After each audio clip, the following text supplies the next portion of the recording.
یہ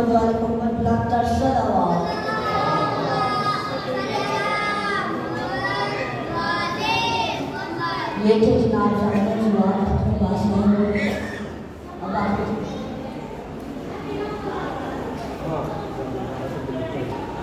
اور اب آپ کے سامنے جناب محترم علامہ مہدی حسین صاحب جو کہ اپنے مخصوص انداز سے بیان فرمائیں گے اور آج رابطی تابوت حضرت مشرق امیر کے بیٹوں کی ہوں گی بڑھ محمد والے محمد لاکتر صلوات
میں چاہتا ہوں کہ آیت کبریٰ کا ذکر کروں۔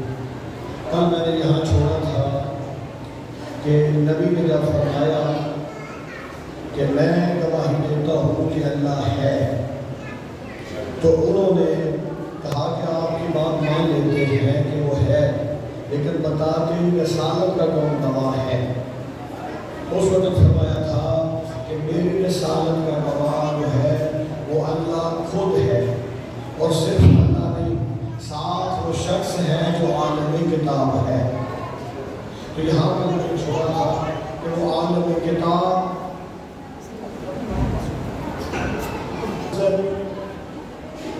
کہ نبی نے فرمایا کہ اللہ میرا گواہ ہے، اور ساتھ وہ شخص گواہ ہے جو عالم کتاب ہے۔ اور میں یہ چاہتا ہوں کہ آج کی مجلس میں عرض یہ کرنا چاہتا ہوں کہ وہ عالم کتاب جو ہے وہ کون ہے؟ وہ کون ہستی ہے کہ جو عالم کتاب ہے؟ اس کا علم جو ہے وہ کتنا ہے؟ لیکن اس کا علم دیکھنے سے پہلے پتہ یہ کرنا ہے کہ نبی کا علم کتنا ہے، کہ اللہ نے نبی کو کتنا علم عطا فرمایا ہے، نبی کس درجے کے عالم ہیں۔ اور یہ عجیب اتفاق ہے ہمارے ملک پاکستان میں کہ یہاں پر ہمارے خطباء و ذاکرین پر چھوٹی چھوٹی بات پہ پرچے ہو جاتے ہیں، لیکن آج تک اس بندے پر پرچہ نہیں ہوا کہ جس نے نصاب کی کتابوں میں توحید رسالت کی ہے. کیا رسالت کی توحید کی؟ انہوں نے کتابوں میں یہ لکھا ہوا ہے کہ نبی کو نہ لکھنا آتا تھا نہ پڑھنا آتا تھا. جسے لکھنا اور پڑھنا نہ آئے ہماری زبان میں اسے ان پڑھ کہتے ہیں. اور نبی جو ہے ان کی عظمت کیا ہے، نبی کا مقام کیا ہے، اس مقام کو دیکھنے کے لیے میں آپ کو سورہ جمعہ کی طرف لے کے جانا چاہتا ہوں، جس میں رب العزت ارشاد فرما رہا ہے وہ الذی بعث فی الامیین رسولا منہم یتلو علیہم آیاتہ، کہ وہ اللہ کے جس نے رسول کو مبعوث فرمایا امیین میں. کہاں مبعوث فرمایا؟ امیین میں. رسول کو کیوں بھیجا؟ یتلو علیہم آیاتہ، کہ انہیں وہ اللہ کی آیتوں کی تعلیم دے. ایک ہوتا ہے پڑھنے والا، ایک ہوتا ہے پڑھانے والا. پڑھنے والا جو ہوتا ہے وہ اور ہوتا ہے، توجہ چاہتا ہوں میں. پڑھانے والا جو ہوتا ہے وہ اور ہوتا ہے. آپ کے یہاں ہائی اسکول میں ہیڈ ماسٹر صاحب آ جائے اور کچھ بندے ایسے ہوتے ہیں، میں ہر روز گزارش کرتا، اچھا تو نہیں لگتا، لیکن پردے میں بیٹھی میری مائیں بہنیں بیٹیاں وہ کوشش کیا کریں مجلس حسین میں آتی ہے، اور مجلس میں آنے کا مقصد فوت ہو جاتا ہے جب گھر کی باتیں کی جائیں. گھر کی باتیں گھر اچھی لگتی ہیں، وہ امام بارگاہ میں اچھی نہیں لگتی. آپ سب مل کے مرتبہ بلند آواز سے سلوات پڑھیں تاکہ مسکرات خاموش ہو جائیں.